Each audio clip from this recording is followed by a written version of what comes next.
Hello and welcome to Fire in the Belly. Today we have myself, Mighty Pete Launton, and we are joined here today with Flora Russo. Good afternoon.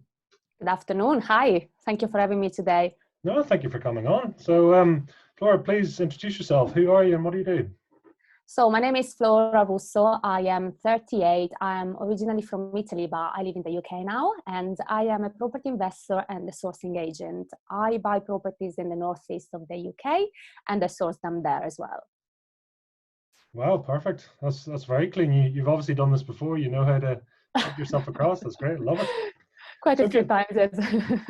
So tell me quickly, what does Fire in the Belly mean to you? Oh, good question. To me, fire in the belly means, when you wake up in the morning and you feel that energy, that passion inside you, and you think, I'm going to smash this day no matter what. That's what is fire in the belly for me, is that feeling inside me that keep me pushing, and to achieve my goal for the day. Oh, wow. And do you tend to, you feel that a lot, do you? I do. I'm quite a positive person. So yeah, I wake up in the morning and I look forward to the day, actually, no matter what's going on, if there are some challenges to face or some good things to go through. So is the energy, that I feel when I do what I love. Okay, well, that's good to know.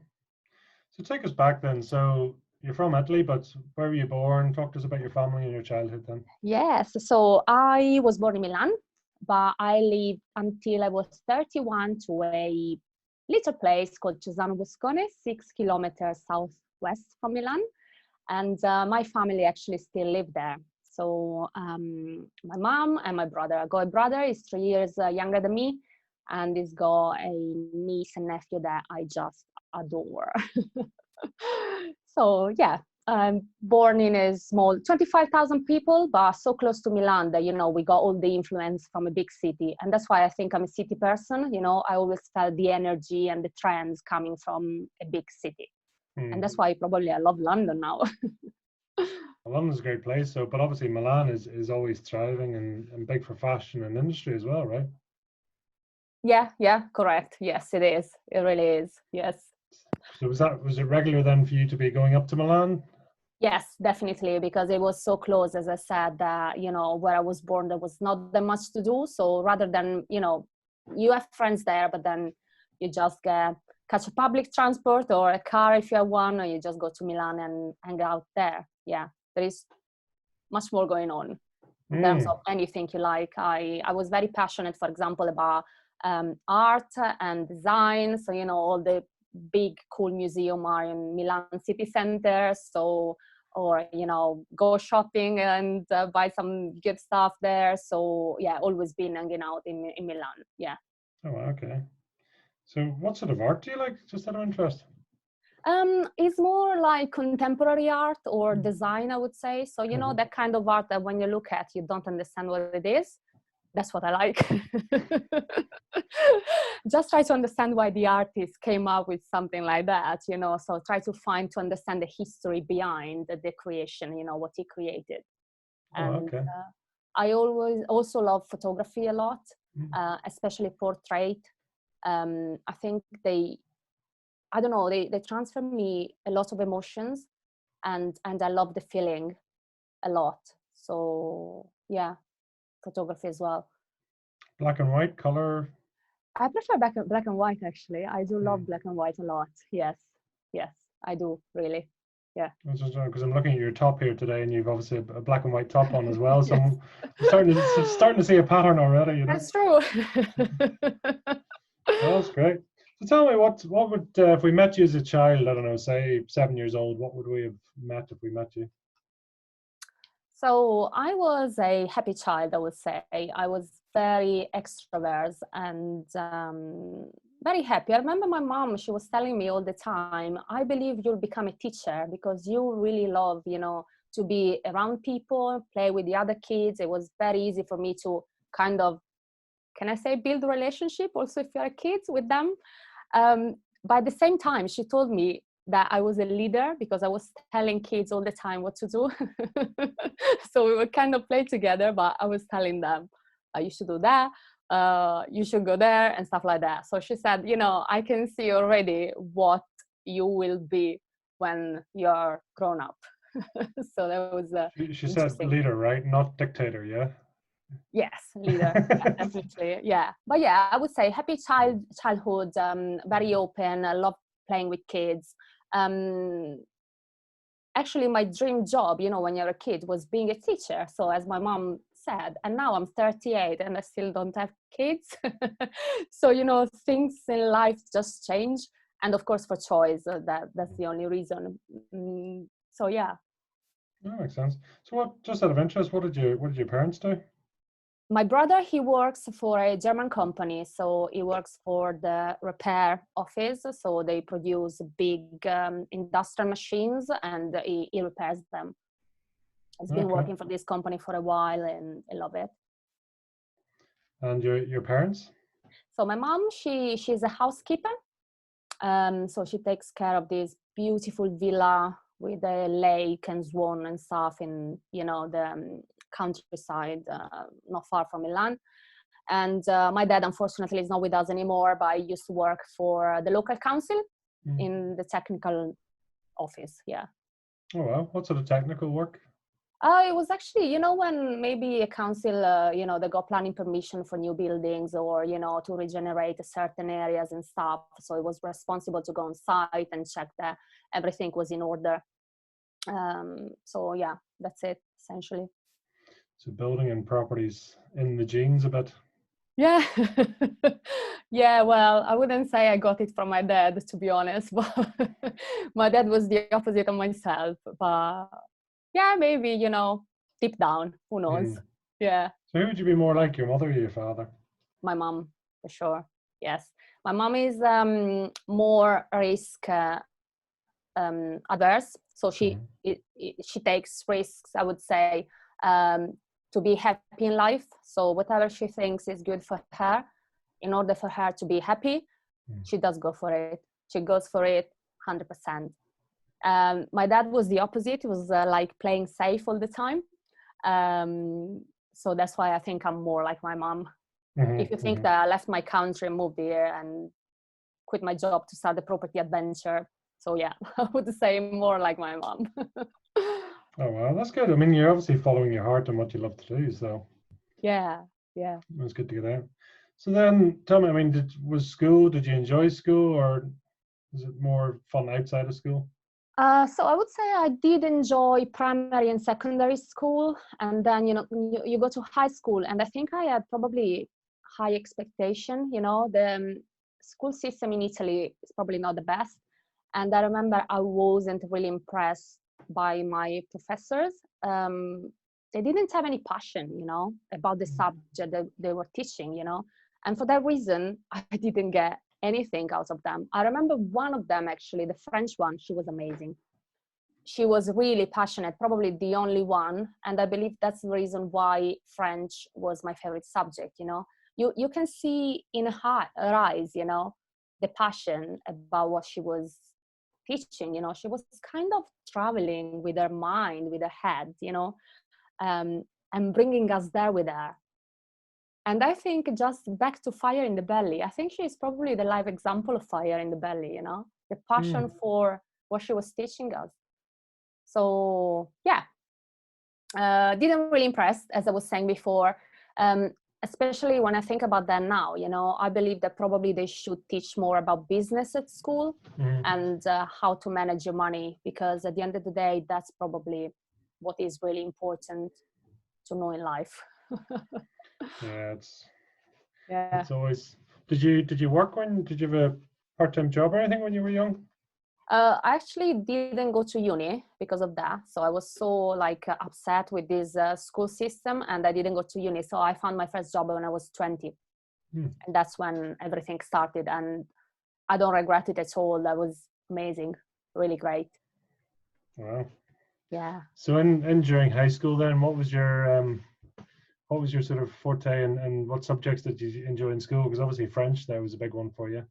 Yeah, I think that was probably the best one. I did love the Italian literature, but just because, I'm from there. So knowing the history and what's behind the language, and how people used to think at the time was really interesting. But I was very bad at math. I was very bad at history. I don't know, I didn't have any passion for that subject, you know. I was like, okay, fine. I'm learning, for example, what happened years and years ago, but what is happening now in the world? Why we're not studying this, you know?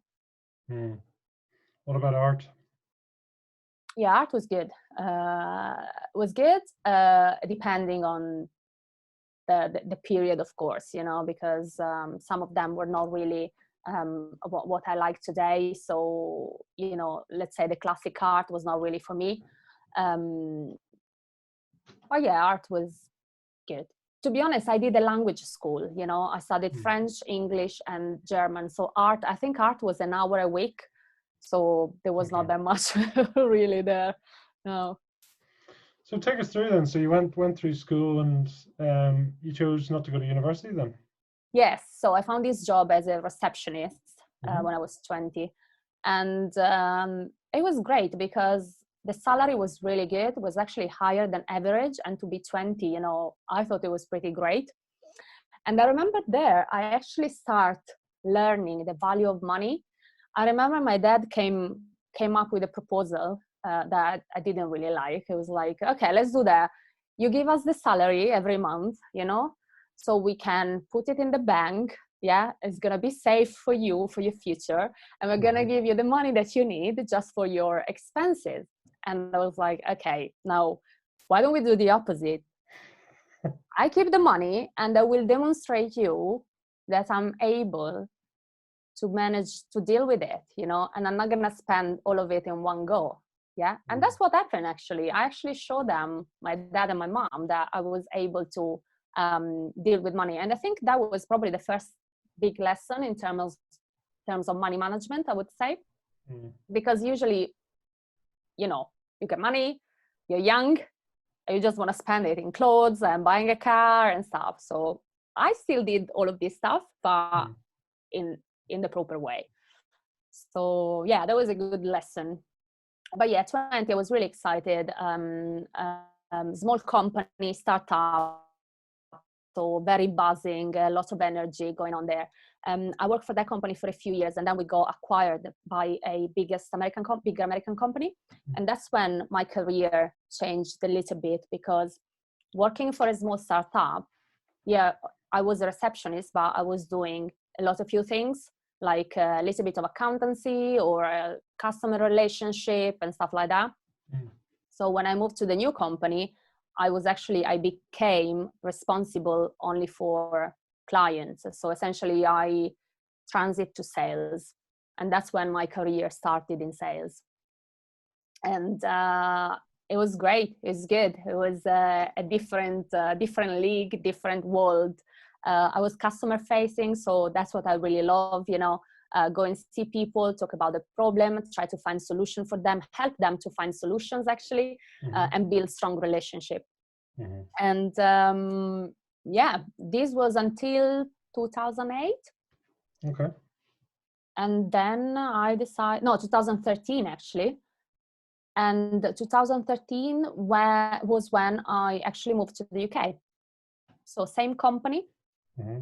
My boss was building a new sales team in the UK, and I asked to be relocated because I thought at the time for me was really important to have a work experience outside my country and to improve the language, because although I went to a language school, my English was pretty bad.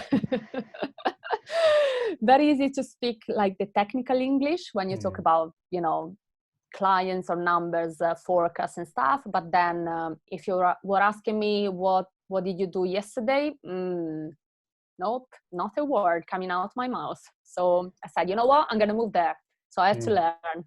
That's the only way. Sure. Yeah. Just take us back. I mean, what were you selling in your company? What was your products? It was software. So I was in software sales. So essentially, you know, you sell something that you can't touch, so it doesn't really exist, is in the cloud. And that was actually something that you know, at the beginning was really good, because, you know, when something is new, you have all the excitement and the energy. But then after a few years, I must admit, I was in meetings with clients and I was like, why am I not selling bags or shoes? Why am I selling cloud software? What was this? You can't touch it. So, you know, I was looking probably for something different already, you know. Yeah. But you're saying you enjoyed the sales. What part of that was it you enjoyed? I think, as I said, as I mentioned, it was the relationship with the clients. I love to go and see them, sit down at the table with them, asking them what was going well, what was going wrong, and, you know, help them to overcome the issues they were facing at the moment, you know, and build this relationship. Because I was working with we were doing repetitive business with these clients. So for me, it was really important to build strong relationship in order for them to come back to me. If they were willing to buy more or, you know, expand their, I was saying portfolio, but yeah, portfolio products, yes. So tell me, why London? What brought you to London? Why not anywhere else? So I came to London for the first time when I was 17. So during high school, we came to London for 15 days, and we were going to school in the morning and then joining the you know, the city in the afternoon. And it was so different compared to Milan. It was something that I'd never seen before in my life, you know. People were so open and different, but in a good way, of course. You know, I realized that people there didn't care if they're green hair or wearing weird stuff, you know. They were not all standardized, you know, as maybe society tell you to be, you know. And in Milan was completely the opposite, you know. So that, you know, it made me curious about knowing more about the city and what was going on, you know. And I remember when I came back after the 15 days, I said, I'm gonna move there. I don't know when, but it's gonna happen. And also, you know, I told you before that I like art as well and photography. And I mean, there is so much going on in that city. You can really do anything you want, anytime you want. So it was the energy, it was the buzz, it was the being different that I loved. Do you like to be different? I do. And I do now, yes. I think when you're younger, you try to be like all your friends or try to follow the trends, not to be different. And also, maybe if you are different, you try to hide it somehow. And then when you actually grow, or at least that's what happened to me, you just like being different because that's what people recognize you for. That's why people, you know, will remember you for. When I started working in the UK, I was a bit worried about my accent. I was like, oh, well, people are not going to understand me, or they will think that I speak in a funny way.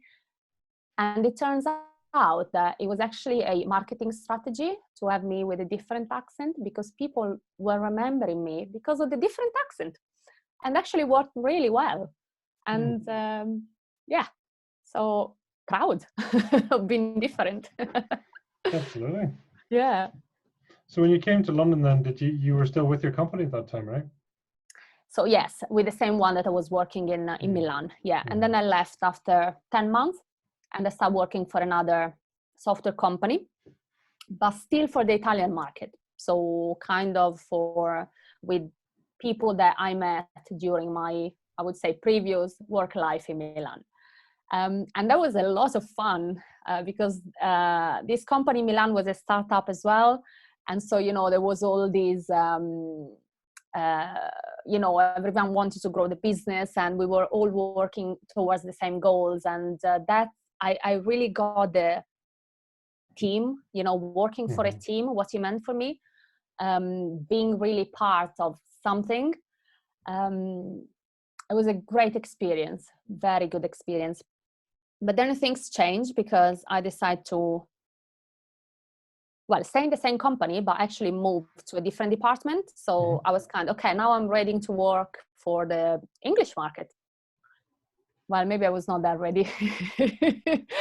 It was a completely different beast. So, you know, it took me a while to learn all the dynamic. It was not that easy to be part of the new team, I would say, as well. And you see, I went back there where being different was a problem, because people were actually making me feel different. And it was really bad. I mean, some days I was in a really bad place for their reasons, you know, because I didn't deserve that. I didn't deserve that, feeling that way for nothing, you know. I mean, that's the way I am. So what's wrong with that, you know? But people don't understand. Maybe they're not used to work with non-British people. I don't know, to be honest, but it wasn't great. But then whatever, you know, you work, you have to make it work somehow. And I did. I found a few friends actually in the company that they were helping me to overcome all of this. But then unfortunately it happened that I lost my dad suddenly, like it happened in 2 days. And so I had to go back to Italy, and I came back probably after a month, but my head was not there anymore. So the business just go bust. I mean, I was not focused. I didn't know what I was doing anymore. So my dad passed away in April, and I found a mutual agreement with my ex-boss, and I left at the end of August the same year. So that was not for me anymore. And I think that was actually, the episode was the trigger for me to review my life and think maybe more deeper about my future.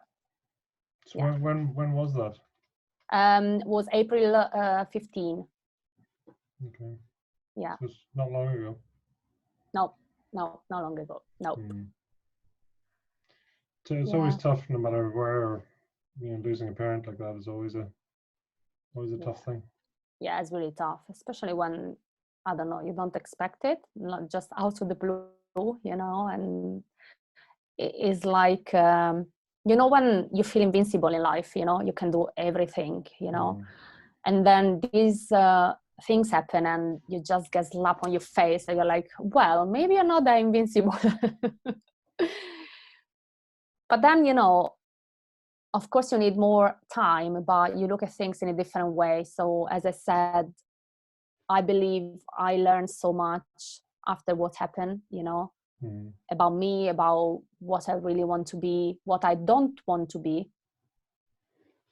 What is that? What don't you want to be? Well, I don't want to be what my dad was, essentially. My dad was, you know, the typical person that was not taking any risk in life, was playing safe, as I said before, and he was waiting to retire to enjoy life more. And unfortunately, it happened that he died 1 year before retirement. So it was kind of, you know, I need to work hard, save money to enjoy life when I retire. He was not going on holiday, never. Not going out, never. Not enjoying life, not following his passion, just waiting for the 65 years old, you know, retirement, and never happened. So I thought, you know what, I don't want to do the same, because in my previous job the money was great, was really good, but I just realized that money was not what I wanted anymore. Not just money, of course, you know, but find something that was making me happy and giving me the possibility to do what I really love in life without waiting to retire. Because you never know in life. Absolutely. Yeah, life is short, you know, as you've it seen. Is. Yeah, we have one shot. It's no, I mean, it's always good to know what you don't want, because that also helps to find out what you do want. Yes, I do agree with that. Yes. You know, I'm going through. So, but you were saying you took some time out, really coming back to London then. So had you thought of always returning to London, or was it something, did you consider staying in Milan? No, well, my life was in London, so I have a very weird relationship with my country. I don't know why. I mean, since I left, for me was it like cut line. I mean, my family is there, so when I go back, I just want to spend my time with them. But I have very few friends left since I moved. You probably realize that the people that you were considering friends are not really friends because they just disappeared. So maybe when you need them, because it's not easy to move to a different place that is not yours. I mean, it's not your country, different language, different culture, different everything, and people just abandon you. And anyway, um so my I don't know, maybe because the desire for me to move to London was so big that I never regret the decision I made. So for me it was like yeah, okay, I have to be in Italy now because I have to sort out all the things around my dad, but I have to go back there because my life is there. That's where I live and that's where I want to be. So yeah, I came back. I actually went traveling for 2.5 months. And when I came back, I thought, okay, so what's next for me now? Hmm. Where did you go traveling out of interest? I did Thailand, Vietnam, and Australia. Wow. Yeah. And then I came back from Australia and I went skiing to France. That was a shock to the system. Yeah. Out of Thailand, Vietnam, and Australia, which was your favorite there? What was? I think it was Vietnam. I love the colors there of the nature and the people. Seeing the conditions some people live in, and they're always so happy and they smile all the time and they're so friendly. I don't know. They just it made me realize that we rush, we run to achieve what in our life? I mean, is there money? Is there happiness? Does money make you really happy? Yeah, of course helps, but it's not everything. Mm. And yeah, it was a really a very good learning experience. I believe to go there. Yeah, you go back to basic, simplicity of life and what is really important. What is important for you? For me is waking up every day and smile, because there is always a reason to smile. Think about that we are lucky. I got a roof over my head, I got clean water, I got a healthy family, I got a healthy business, I've got a great relationship with my fiance. So that's what it is. At the end is because that's what I need. I need the people that I really love around me. That's make me really happy. Mm. Yeah, You're very much and almost from a young age, you're saying you're very much a people person. I am. Yes. Mm. I do love people. Yes. Mm. That's why sometimes I get hurt from people a lot. I mean, I mentioned to you my friends before, and I didn't, I remember when I moved, they were telling me that I was lucky. Oh, you're lucky, you live in the UK now. And I was asking them, why am I lucky? I just decided to take my life and change it because I needed something more. So I'm not the kind of person that if it doesn't like something, it doesn't change it. And the majority of the people or my friends were like that. I mean, it's probably a cultural thing, the mentality in Italy. People don't really change if they are not really forced to. So I told them I'm not lucky. I decided to be lucky. And trust me, this is very hard work. It's not being lucky.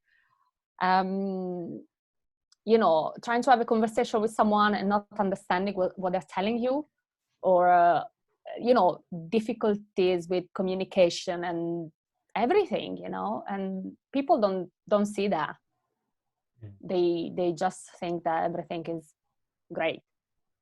It's not.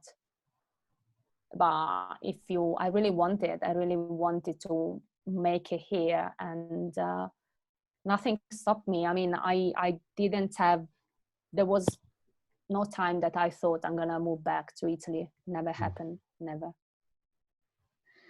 It's interesting that you're saying you decided to make a change. Yes. You know, what do you think making a decision has done for you, and how did that look? You know, why did you make a decision?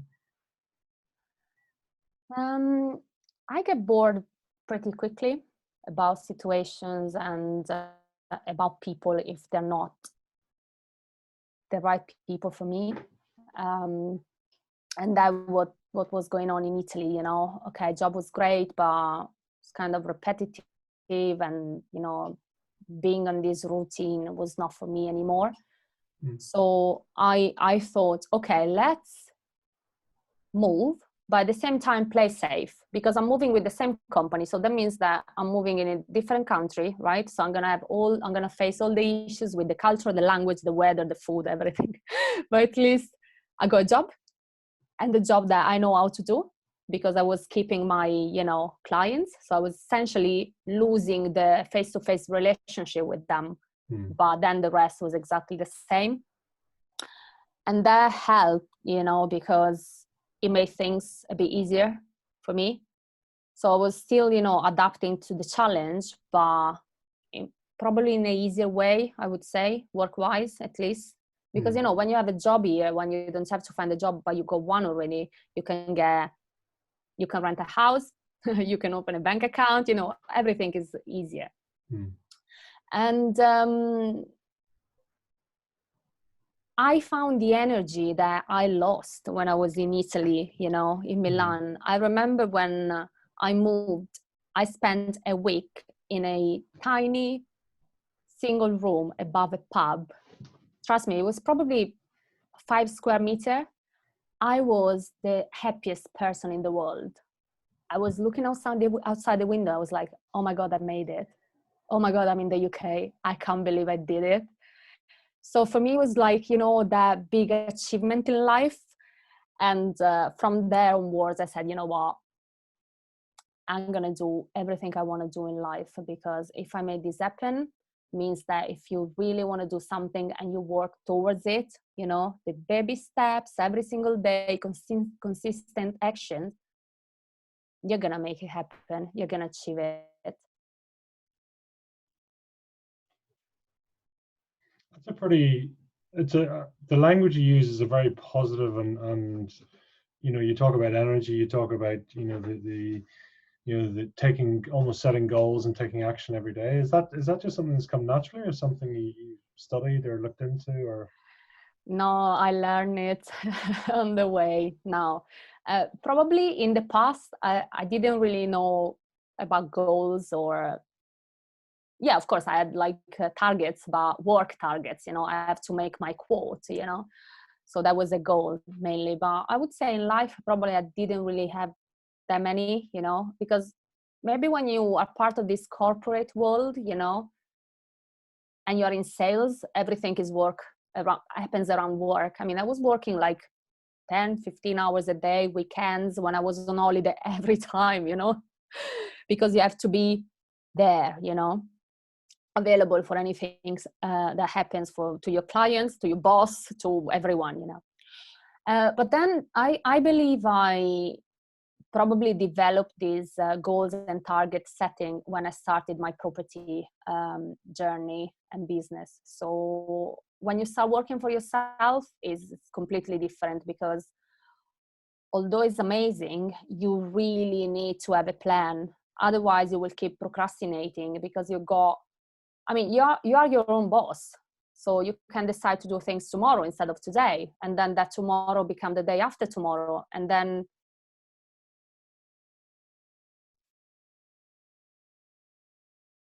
so yeah, that I believe that the property, when I started the property journey, the goal settings and targets became the basic, something that yeah has to be done, definitely.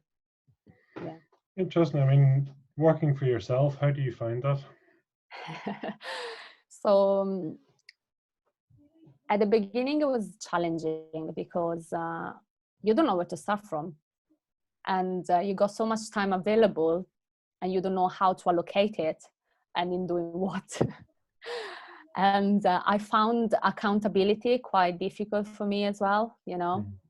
But that's why I decided actually to get educated when I started, because, you know, I got a guideline on how to start and how to build a business. And actually, when I started in property, I decided not to find another job. So I actually, from a 6-figure salary, I went down to 0. And I think that was the main reason that was making me pushing hard and hard and hard, you know, and making it happen quickly and successfully. Because, you know, when you have no money coming in, of course I had a little bit of savings, but you can't really live on your savings forever, right? So when no money comes in during the month, so you're like, okay, I have a mortgage, I have the bills, I want to live my life, I want to go on holiday. What are we going to do here? So that, I think, accelerate the process. So I remember I did my property trainings in March. I started in March, and in August I started buying my first property, and then every month I was buying a property. And then I stopped because, of course, buying with investors' money, I had to, you know, build that relationship, etc. And that's when I realized, okay, fine, how much money do I need every month? So that was my goal, right? So that figure, that number was my goal. How many properties do I need to buy to get to that goal? Yeah. Okay, fine. So how many properties do I have to view in order to buy that number of property to get to that goal? So it was like a reverse, you know, process, you know. And it was a very interesting process, very interesting and pretty cool. I got excited when I do it. I did it for this year as well because I want to double the size of my portfolio. So I did exactly the same. So how many do I have to view? How many do I have to buy? How much money do I have to raise? It's really cool because it gives you that, you know, I keep saying energy, but I think energy is really one of my keywords, to be honest. The energy and the strength to do it, keep doing it because it works. And with property investing, I'm actually achieving what I want. I mean, more freedom, more time to enjoy with my family or traveling, that are so my passions.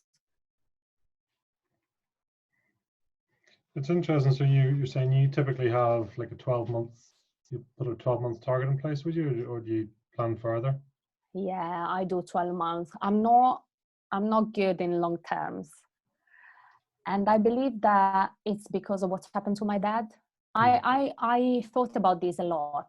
So when people ask me 5 years plan, what's your 5 years plans or 10 years plan? Yeah, maybe, you know, I can tell you, yeah, I want to retire at 45 because that's what I want to, like being sure that if I don't want to work for 2 days a week, I don't have to. But I don't know, I can't see myself in 10 years time or in 5 years time. I can't. Just because, who knows? I mean, I'm sure I will be here, but who knows? So yeah, it's just something that I can't do. I can't do a long-term plan. That's cool. So you got into property and when it was 2016, was it? 17. 2017. Yes. Cool. And why property? Had you any background in it or? No, that's a good question. When I came back from traveling, so I was looking what to do next. And we went to Australia and we were talking with our friends. They moved from Edinburgh to Brisbane, Australia. And they were renting out a flat in Brisbane. And they were telling us they were making money out of it, right? So I thought, okay, I'm going to go back. I'm going to buy a flat in Edinburgh. And we'll see. And then I realized that flat in Edinburgh are really expensive. So I thought, okay, this is not happening. Well, how people do that? Of course, they were kind of accidental landlord, you know. So I started digging in a bit more about property investing.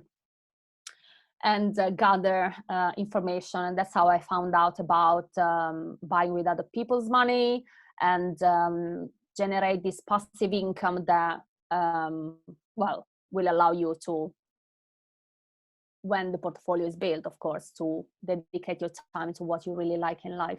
But my second option was actually a wine bar. So a completely different business idea, you know, because I love wine. And I saw a few places in London that I really loved, and I wanted to replicate the business model. But then, when you take a piece of paper and you put the two ideas on it, and you do the pro and cons, and you're like, okay, I'm trying to work on having more freedom and time. If I'm gonna open a wine bar, I'm gonna be working evenings, weekends. Of course, it's gonna be my business, but I'm not getting what I really want. So I said, okay, the wine is not happening. So let's do properties. Yeah.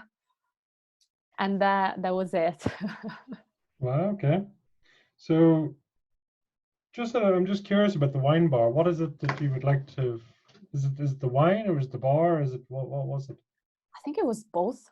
I think one of, I don't know if it's a common dream for people to buy a bar, to open a bar or a restaurant, but for me was, I really love red wine. So I got a huge passion for red wines. And I said, okay, maybe I can combine the two things. You know, I'm passionate about the wine. Mhm. I like the idea of the bar. So it could be my next adventure, you know. But then you start doing some researches, and there is so much competition in London. So you really have to find your niche. And I don't know, I think I got demotivated quite quickly, you know, after I got the idea, also talking to my friends and stuff. So yeah, it didn't really, so I keep drinking red wine, but not in my bar. Tell us what's your passion with red wine? What's your favorite, or do you have any particular wines? Yes, so my favorite is Malbec, Argentinian Malbec. I just love it. I like full body dry red. Mm-hmm. And I was really gutted when this year I couldn't make it to Argentina, because that was one of my dreams, to go there and just drink a lot of Malbec. Yeah. Wow. What about Italian wines? Italian reds? Yes, definitely. Yeah. I mean, you ask about my favorite, so that's Malbec. But then, yeah, Italian wine, of course. A good Chianti or a Nero d'Avola, Montepulciano, quite easy drink wine. Mm-hmm. But yeah, the red wine from the south of Italy are pretty strong and full body, so very good for me, of course. Yeah. So tell me, out of interest, I mean, what would be the dream then, to be drinking a red wine? What would be your location? What's the venue? What's the occasion? Well, probably Argentina, because I didn't do it, you know. So the idea was actually going to the Mendoza Valley, so with a couple of friends, and just stay over in a vineyard and having a, you know, nice meal with a pear wine, you know, and do wine tasting as well. So that would be the dream. Yeah. I did something similar in France, actually, in Bordeaux. It was incredible, amazing. I went there for 3 days just to visit the city, and I spent 3 days drinking red wine and eating cheese. It was pretty good. Yeah. I can think of worse things to be doing, red wine and cheese. Yeah. I know. I love it. I do love it a lot. So when are you going back to Argentina then? Well, when am I going to be allowed to travel again? As soon as possible, says you. Yeah. We'll see. So talk to us then. So really, you sort of, so I take it your first property wasn't in Edinburgh then? Nope, it wasn't. It was quite north compared to London, where I live, but it was not Edinburgh. So yeah, it was in Stockton-on-Tees. Brilliant. So Thornaby, northeast of England.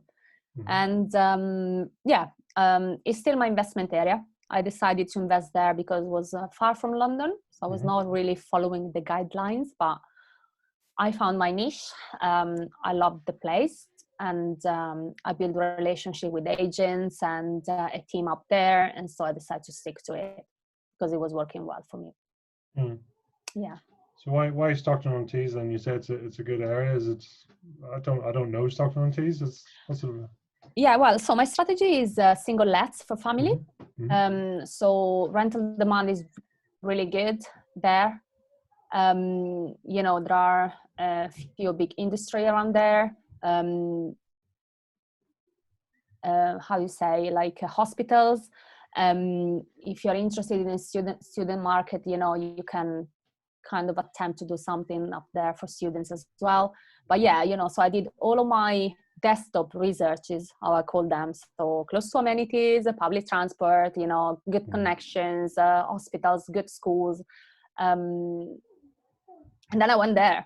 That's another thing I did. I did the research, as I remember, for 3 days. And then I said, you know what? I'm going to buy a train ticket. I have to go there and see myself, because otherwise you will not really get the feel, you know? And then I started just talking to people around there. And I realized that I was not really getting the accent because it's completely different.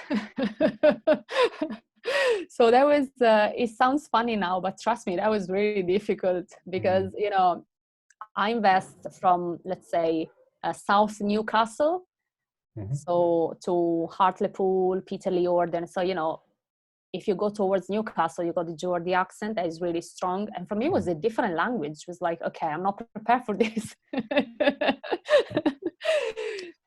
That was really funny. I remember I went there alone, and it was winter, so the weather was awful. But I was so excited because I was finally doing something for myself. And I was like, okay, now I'm going to go there. I'm going to buy so many houses. And I didn't, of course, first time.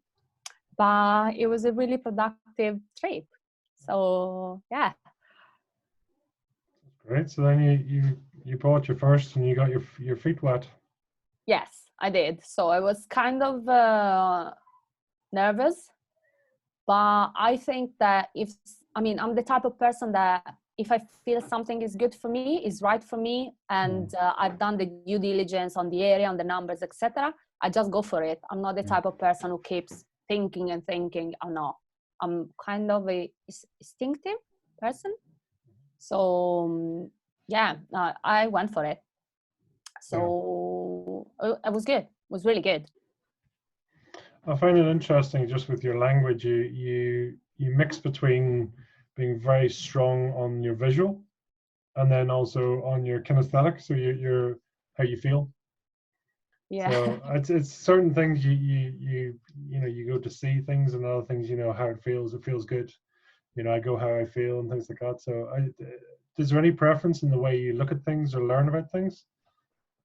I'm a very visual person, yes.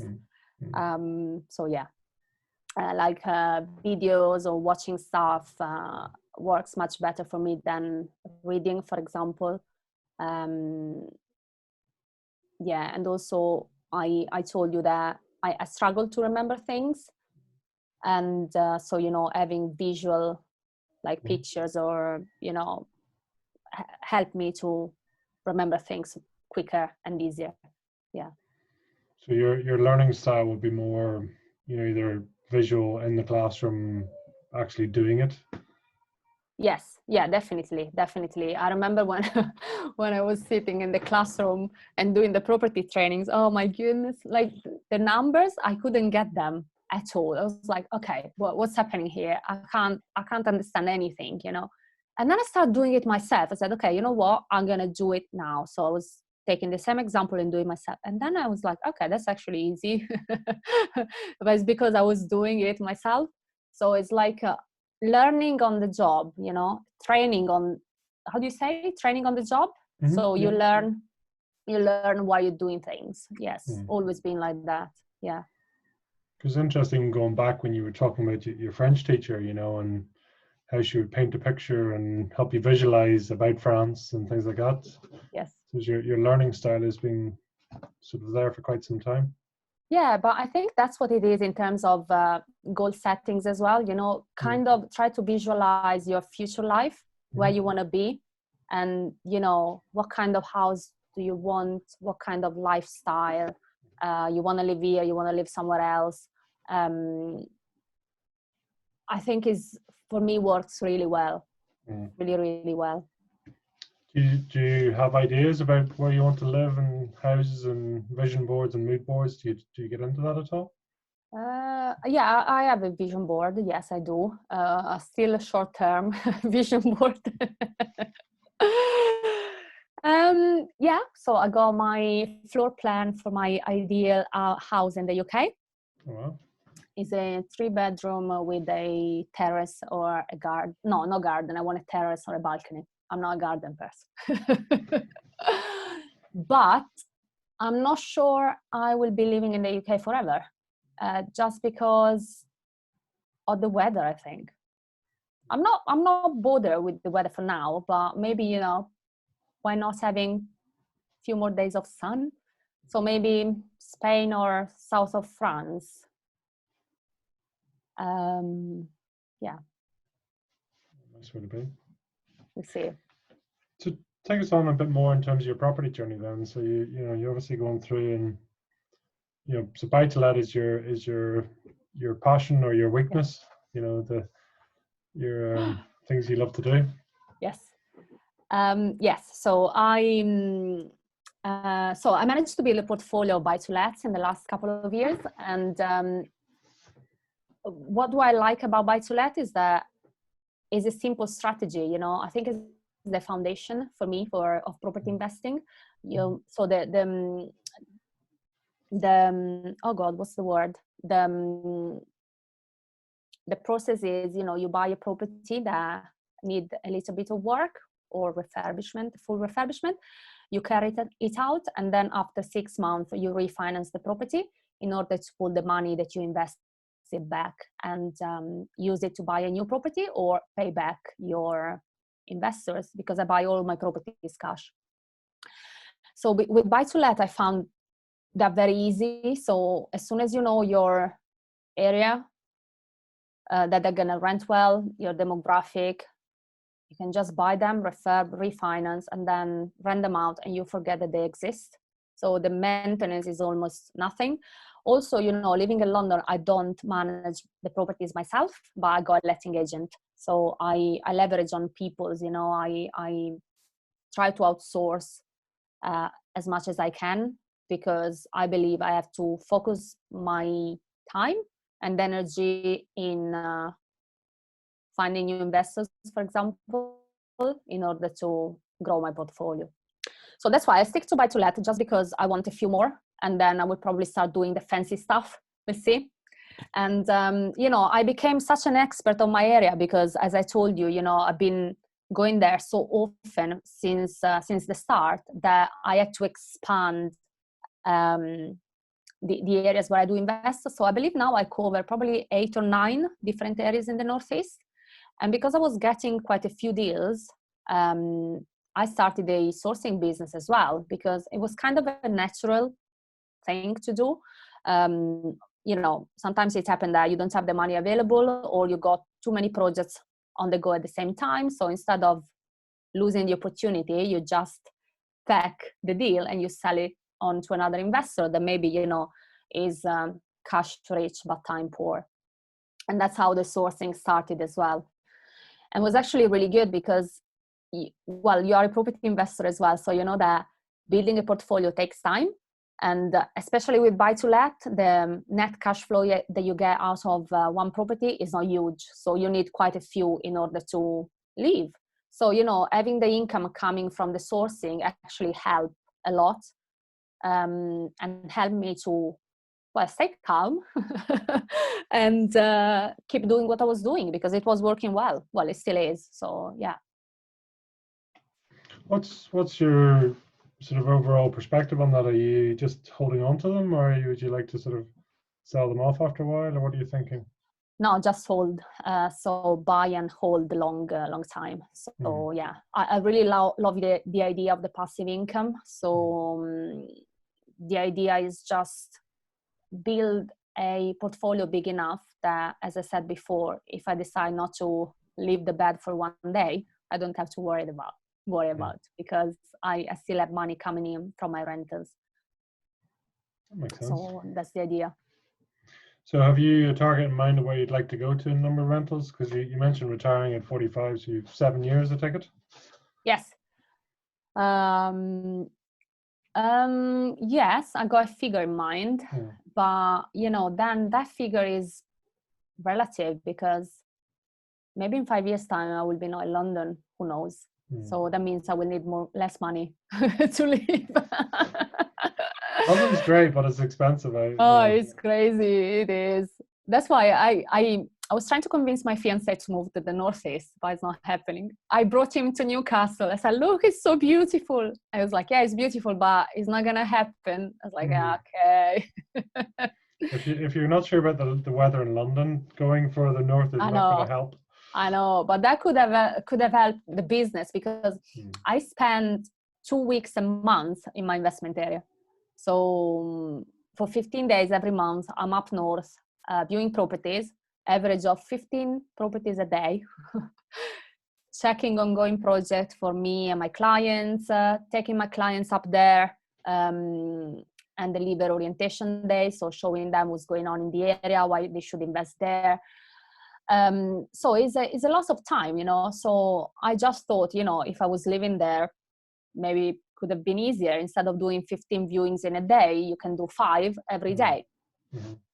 But to be honest, it's fine. I mean, I've got time available. I love what I do, so it's not causing me any problem whatsoever. So I will keep doing it. That makes sense. Yeah. Just out of curiosity, how do you work with deadlines? Do you enjoy deadlines, or? I love deadlines. I think I work better when I'm under stress. Okay. It's interesting. I don't know, probably because I've been in sales for my entire life. So, end of the quarter, you're like, oh my God, I have to close 2 million in one day. And you just work like crazy, and you feel the adrenaline, pumping and pumping, and you just can't stop. And that's what happened to me as well. Last year, I remember I said, okay, I want to buy 4 properties, right? And I didn't do anything for the entire year. In 2 months, I bought 4 properties. So you see, fine, done. 2 months left. I want to buy 4, and I'm going to do it.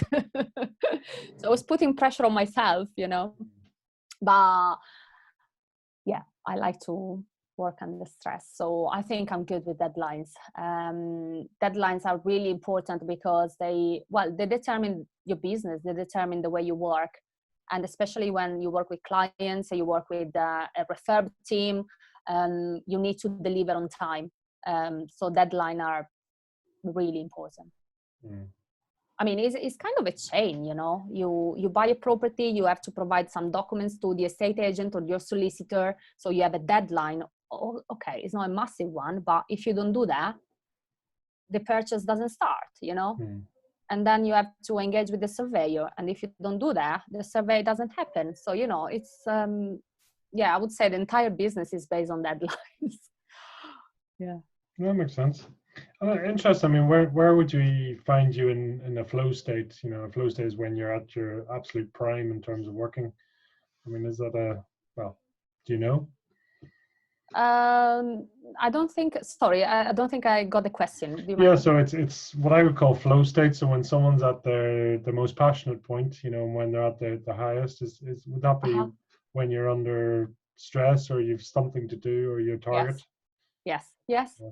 I do agree. I mean, I was a bit stressed about this podcast as well, but I was so excited at the same time that, it's, and what's the deadline for me today? It's going to happen today, So I was kind of thinking about it, and try to remember a few things. So, yeah. That makes sense. So just, I mean, out of curiosity, what's your overall, you were saying that the English market and the British market is very different from the Italian market, and obviously in the software and the business side, but how do you find, what are the most differences that you find in general?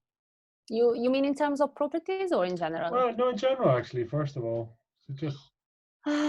Well, I think the UK market, the British market, is much is a fast market, you know. Things happen here, and also if there are crises, crashes, you know, things recover quite quickly because there is a system that works, or at least in my eyes works.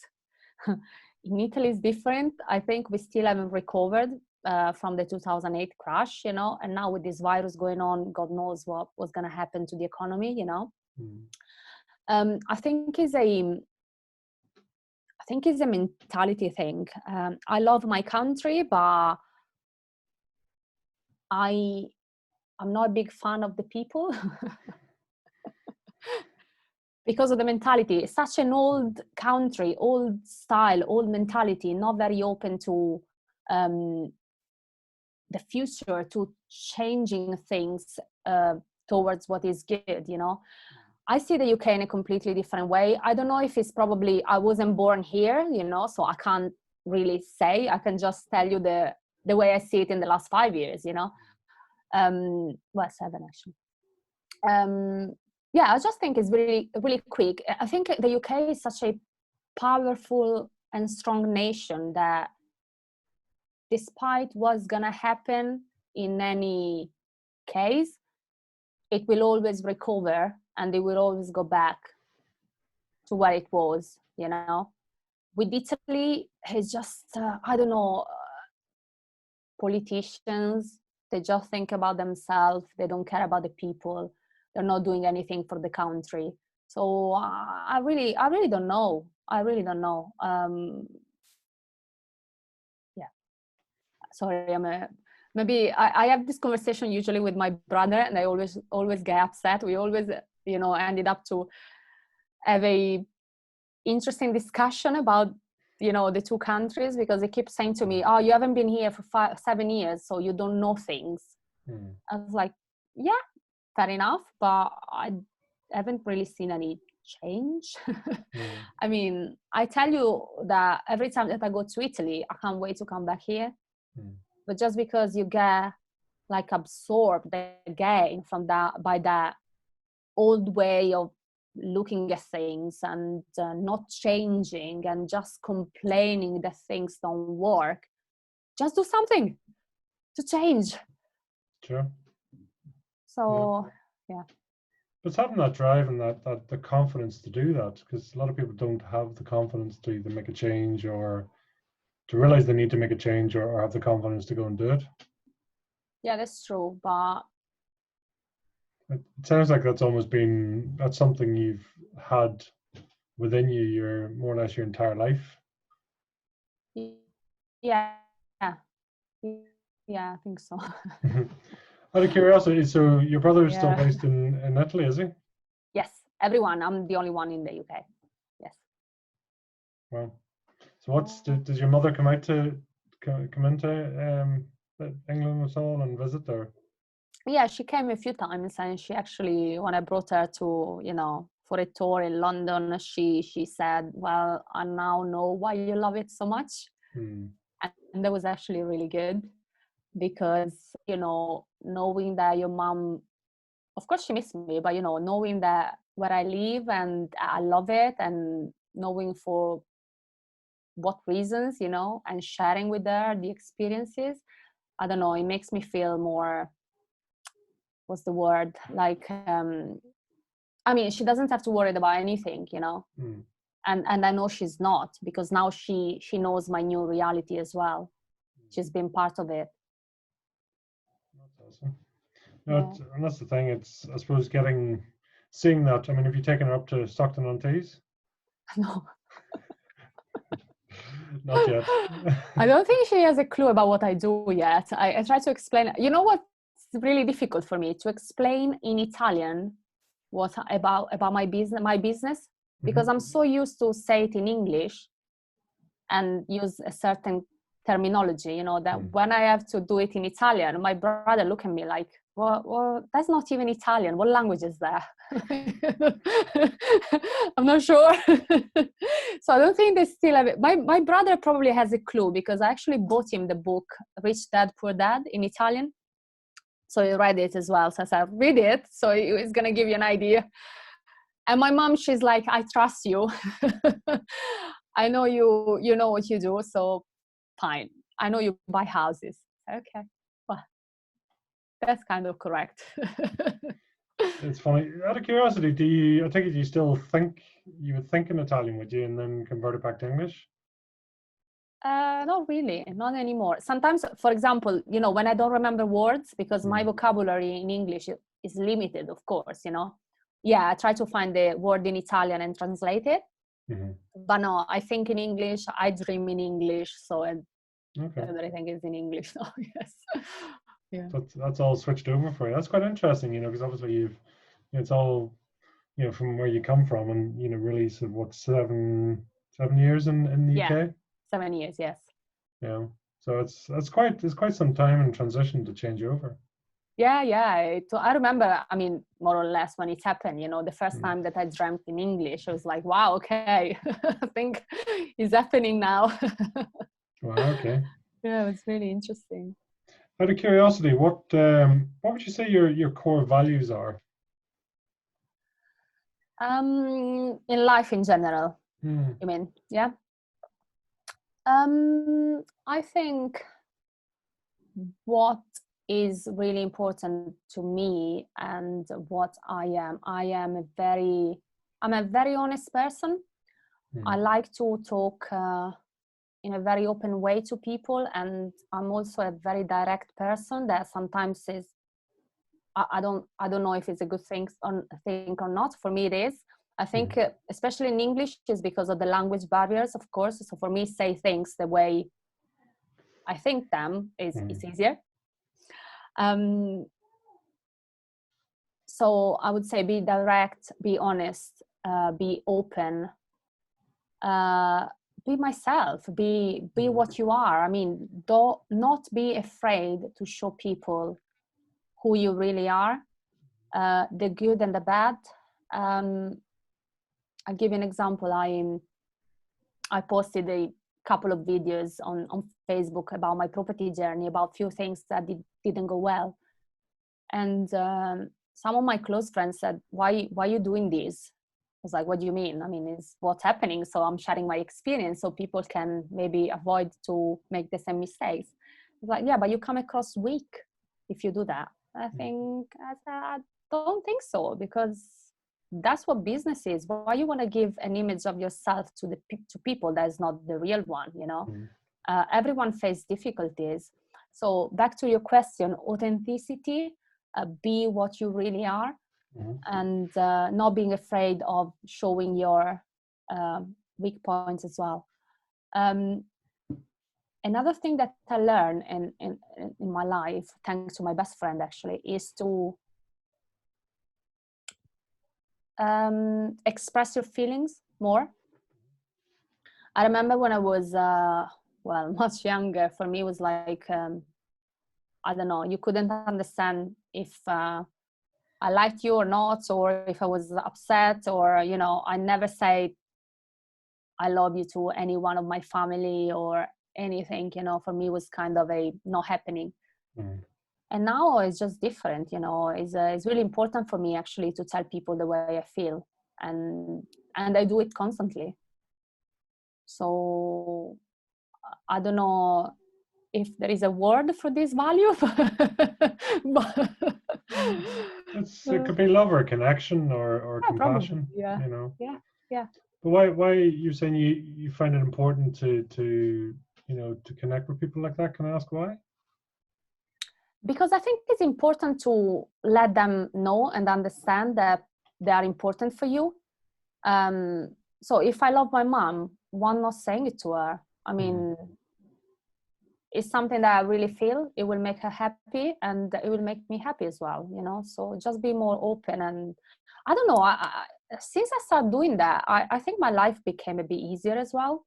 It's just you feel lighter.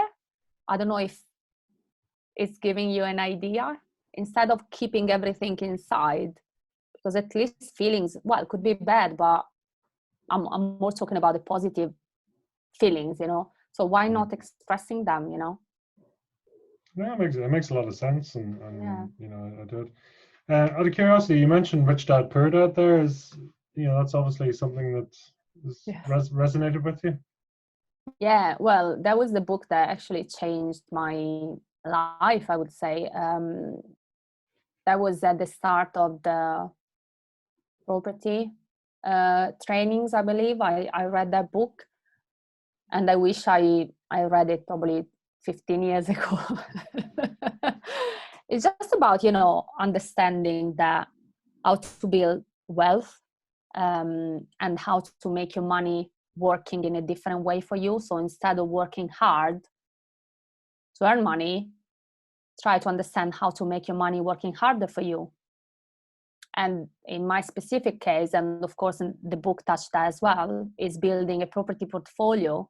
Of course I have to work hard on it now to build it, but it's going to give me that passive income that will allow me to focus my time on traveling, or maybe helping people as well. That's what I was doing, to be honest, in the last few weeks in the lockdown. Few people reach out, property people or people that need a little bit of motivation. So I actually spend more time on the phone with them or Zoom calls.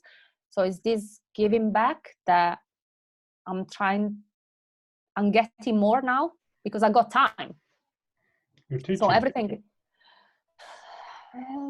I wouldn't say teaching, probably. I'm probably sharing my experience. I don't think I don't think I would be a good teacher. I don't know. It's a really interesting point because, people always been very patient for me with me because I'm not from the UK. So sometimes, they tell me stuff that I don't understand because they use some words that I don't know. So people have always been very patient with me to let me understand things. Yeah. But when it's the other way around, when I have to teach something to someone and this someone doesn't get it, I just lose my patience. I'm like, how can you not get it? It's so easy. So I don't think teaching is really my thing, but who knows? Does it make sense? I don't know. It's just it's a weird thing. I mean, you've different styles. I mean, you've teaching, you've got, mentorship, you've got coaching, Yeah. and you've got counseling as well. So you've all the different levels of, it's all passing of information or analyzing and passing information, but there's different things. But no, it's just I'm always flashing back to your mother's premonition when you were a child that you would become a teacher, and I was just curious to know if there was a connection. Yeah, but Pete, you never know. We'll see. We'll see. How's your do you have an inner critic and your sort of inner voices? Is that something you have to work on in terms of your mindset? Pete, sorry, you break a little bit. The line frozen. So just saying your inner dialogue, the voices in your head, and your mindset. Is that something you have to work on? Or is that something that comes naturally for you?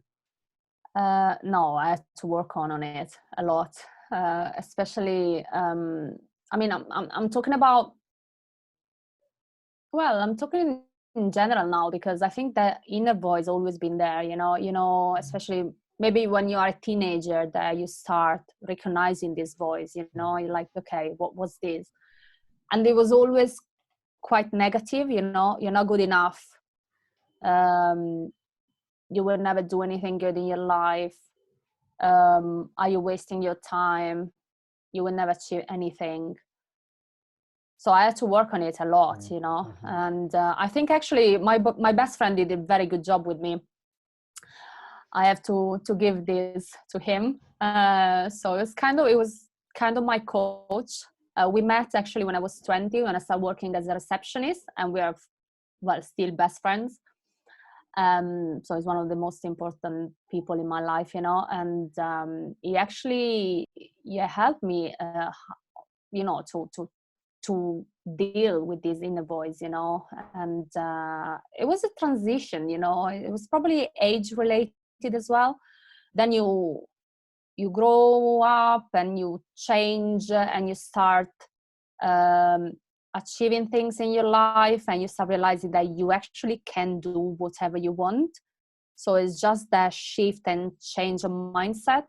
I mean, I was now talking about when I was at high school, for example, or when I just started working. And now, of course, it's completely different. I still have it sometimes, you know, in my head saying, what are you doing? This, it doesn't make any sense at all. But it's not true. I just tell my little boys to shut up, because what I'm doing makes a lot of sense and is working really well. So that's it. And I think that, you know, with the right people around you, with the, as you mentioned coach, well, in a different way, of course, but, you know, having coach, a mentor, or having surround yourself with like-minded people, I think is really important, you know, because there are ups and downs, of course, you know, like in any other business or job. So it's just about the way we deal with it. But yeah, the change of mindset was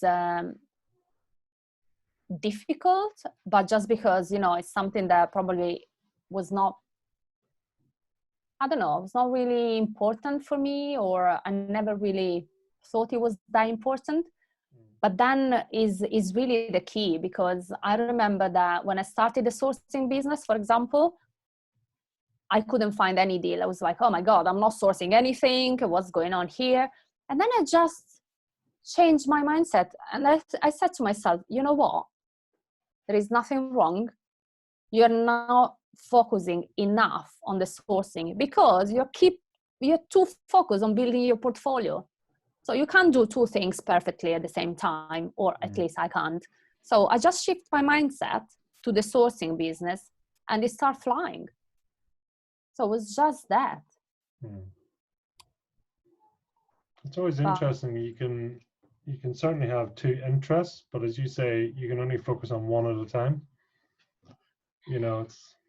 Yeah, I mean, in what I do, they are very, I mean, it's a very thin line, because of course I work for myself, I buy for myself, but I source as well. So at the end of the day, the area is the same, the properties I've used are the same. So, you know, it's quite easy, I would say, but it's just about what is your goal for this year. I told you before that my goal is to double the size of my portfolio.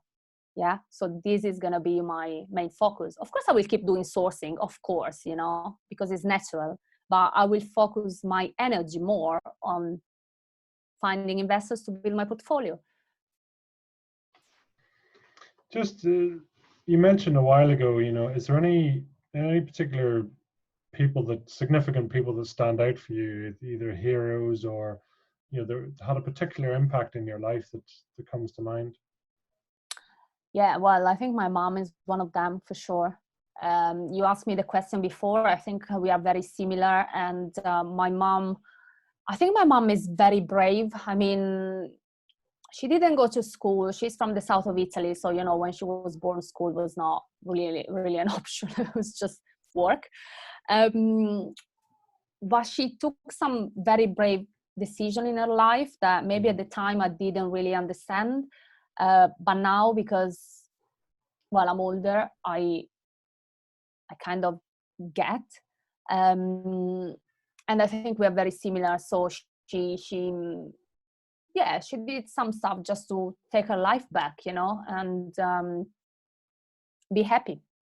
But because I was a selfish kid, I didn't understand at the time, you know.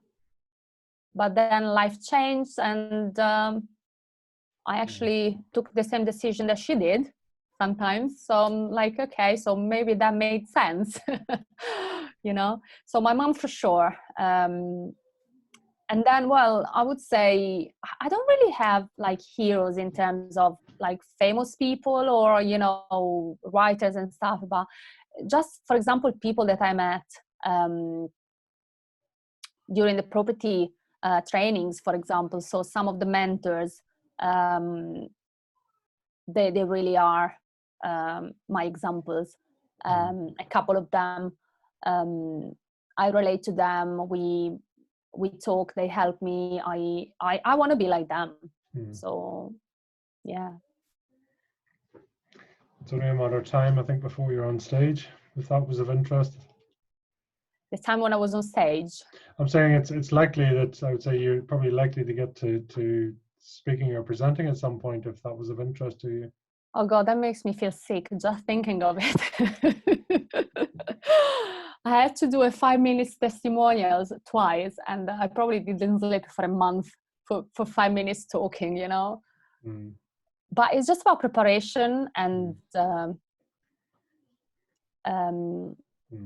oh gosh, I forgot the word again. Preparation and repetition. Mm. So you do it once, twice, 3 times, and then it becomes more natural, you know.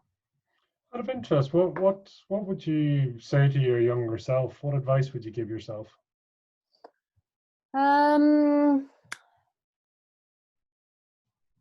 Well, after I said about school, especially high school, that, you know, it didn't really give me what I wanted, instead of just complaining, maybe do something and find the answers yourself. So if I thought that there was a lack of, you know,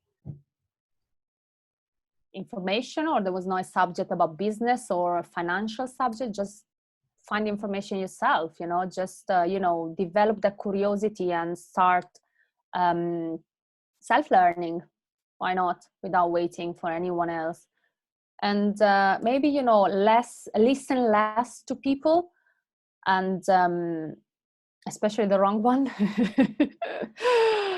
And do what it really feels right for you, without being afraid of being different. Yeah. No, it's a good, yeah, would you have listened to yourself Now or at the time? at the time? Yeah, I don't know, maybe not. It's always hard. It's like, here's what I want to tell you, but you're kind of going, yeah, but I that know. we wouldn't always listen. Yeah. So it's buy properties. That's it. Just keep buying properties. That's yes. the only lesson you need. I was retired already. But there's the concept that we are exactly where we're supposed to be. So we have to I agree. you know, so it's I agree. I do agree. So just out of, you know, summary there, really, fire in the belly for you. If you had to summarize it down, 1 or 2 words, you know, what is it that stands out for you? Sorry, if I have to summarize. Yeah, so fire in the belly. So summarize it in 1 or 2 words. You know, what is your fire in the belly? Passion, energy, and drive. You mentioned energy quite a bit. Is where does that come from? I mentioned, sorry? Energy? I just feel it. I think I'm a very energetic person, you know. I just, like, now I'm talking to you and I feel the energy like flowing in my vein, you know, and it's an amazing feeling, you know. The energy that you get from people, the energy that you get from looking at Mother Nature, for example, or, you know, looking at a picture, or thinking about your future life is just incredible, I believe. Yeah. No, definitely. Would you be, I'm not so much interested in the religion, but would you be spiritual at all, or? I wouldn't really define myself very spiritual, no. No. Just, I know for some people the energy and spiritual are quite sort of closely matched, you know, just depends. Yeah. For me, it's like, because it's untouchable, you know, it's probably a bit difficult to not understand, but like to be part of me. I think it's not the word I'm looking for, but like material person, but material in the sense that I need to touch, I need to see things, you know. I remember when I went to the Grand Canyon for the first time, I sat there and I started crying just out of the blue because of the energy. It was so strong that I was getting just looking at that magnificent piece of art, masterpiece, you know. It was incredible, you know, but I was looking at something, you know. I will never forget that moment. That was amazing. That was insane. Yeah. Wow. In terms of art and you know, photographs and art, is there anything that particularly stands out for you, or is your favorite? I like the photographer Cartier. And it's because you mentioned before, like black and white pictures, and it does a lot of portrait, and same there as well. I mean, just looking at them, you just feel lost. You start thinking about the life of the people that he photographed, and or you kind of imagine the lives, and you start telling yourself a story that maybe is not the right one, but it's just, I don't know, it make your mind travel, and I don't want to go back to the energy again, but that's what it is for me. Yeah. Because I was going to ask, where would you normally get your inspiration? Inspiration for, yeah, good question. Could be anything. It could be really anything. It could be, for example, that I spoken on the phone with my niece, and she was just smiling and looking at me with that big eyes, and you just feel so powerful in that moment and inspired. That could be an example. Or thinking about my recent travel for trip, for example, all the beautiful experience that happened, that I had, that inspires me. So it's still a very visual thing for me, as you mentioned. Yeah. It's very interesting. As you talk about energy, the sun is now shining directly across your face. So you have almost a halo. Shall I close the curtains? No, it's okay. It's okay. Sure. So yeah. Move a little bit. Perfect. There we go. So no, listen, that's 100%. I really appreciate you sharing all that. It's a pretty it's an amazing journey, and it's going to be great to see where you're going to go, and you're looking forward to.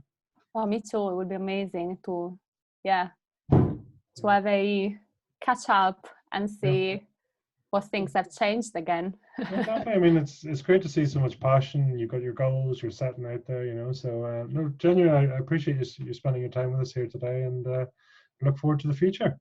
Thank you for having me, Pete. I really appreciate your time. Thank you so much. Perfect. Thank you. Thank you. Bye.